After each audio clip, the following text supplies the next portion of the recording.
In today's video, we're going to go over the 14 components that, when put together, make up the world's most popular AR-15 configuration. Now, these components are documented in these official papers that were generated by me, and you may be asking yourself, how did I generate these papers? Well, over the past year and a half, I've been taking a poll on my YouTube channel from my viewers and subscribers, asking them various questions about their most favorite AR-15 setup. And I've compiled those statistics into this official paperwork of this channel, and we're going to go over them today. So get your rifle out and find out how your rifle stacks up to the viewers and subscribers' most popular AR-15 configuration. Configuration question number one is, what is the primary optic you run on your rifle?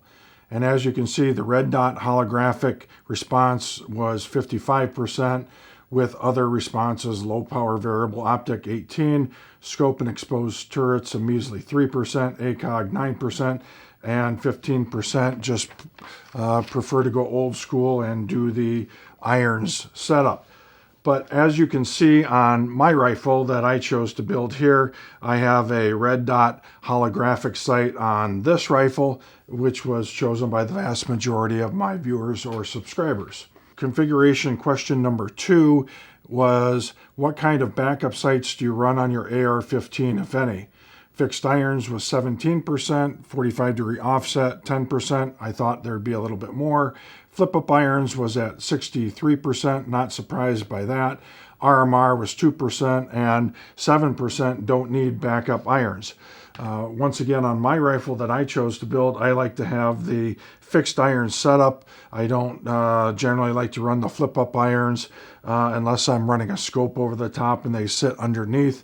But in this configuration with the red dot, I like the fixed irons to be there. Configuration question number three is, what is your favorite muzzle device? And the A1, A2 flash hider was 40%. I'm not surprised at that. A three-prong flash hider was 12%, muzzle brake 13%, and a muzzle brake flash hider combo was 13%.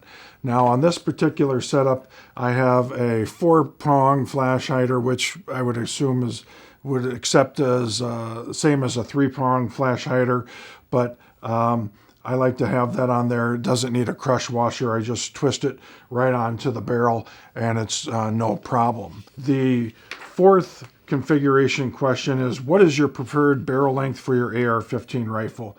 20-inch was only 10%, 18-inch 13%. Obviously, I think the most popular was 66% for the 16-inch. 14.5-inch was 7%. And less than 14.5-inch was 4%, which I'm a little surprised at, because with the number of videos on YouTube about rifles or pistols with less than a 14.5-inch barrel, I would have thought they would have been more popular. This one, I happen to choose a 16-inch barrel. It works good for me because I am a taller person. Configuration number five, AR-15 owners with 16-inch barrels. On your AR-15, do you have a carbine length or mid-length gas system? The carbine length was only 38%.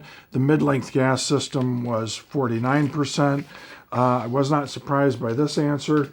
I do in fact have a mid-length gas system on this 16-inch barrel, which again was the most popular, but it's just the preferred one that I like.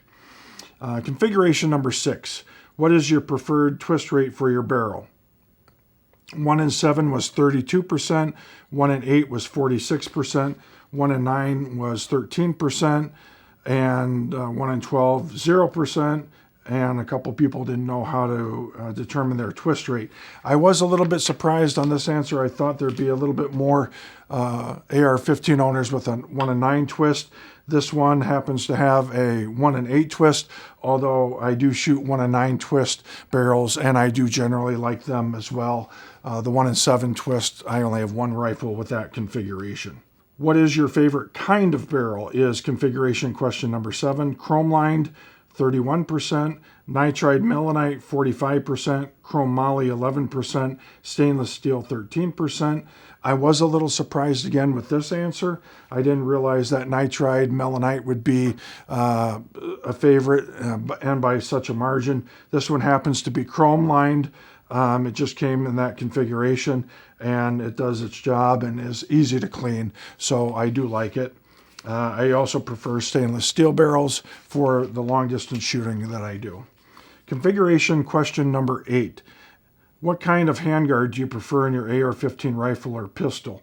Now, again, this was not a surprising question. M-LOK was 69%, Key-Mod 7%, Picatinny 16%, and round plastic 7%, which is, I also like round plastic, but on this particular build, I do have an M-LOK handguard. It makes it a little easier to attach a light or a forward grip or something else that you would like to do on the rifle. So configuration number 9, which is going to be dealing with the trigger. What type of trigger do you prefer in your AR-15 rifle or pistol? Again, I was a little bit surprised here. 64% preferred a single stage and only 36% preferred a 2-stage trigger. On this rifle, I have a 2-stage trigger. I really like the 2-stage triggers. I've just gotten used to them over the years. So I was surprised that the single stage was so popular. Configuration question number 10. What kind of stock do you run on your rifle? This, again, was not surprising. Fixed was 11%, adjustable collapsible with 88%. Again, on this rifle, I do have an adjustable stock. If I'm going to shoot long range, I prefer a fixed position stock or a fixed stock with a 20-inch barrel so that I can get more velocity out of the bullet. Question or configuration number 11. Do you have a mil-spec or commercial buffer tube? Commercial was only 8%, mil-spec was 84%. I'm not surprised at this answer because there's just so much to choose with the type of stock that you run on a commercial. There's more to choose from than, or on a mil-spec than a commercial. There's more to choose on the mil-spec. This is a mil-spec tube on this particular setup. Question number 12, or configuration 12, is your castle nut staked on your rifle or pistol for those that have adjustable collapsible stocks? Yes was 38%, no 41%, no, but I use a ratcheting type castle nut was 6%, and a few people didn't know what that meant.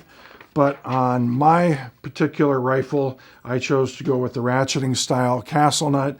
It was a little bit easier to install. I didn't have to worry about staking it and messing up the threads or messing up how I staked it. So I just went with the ratcheting castle nut.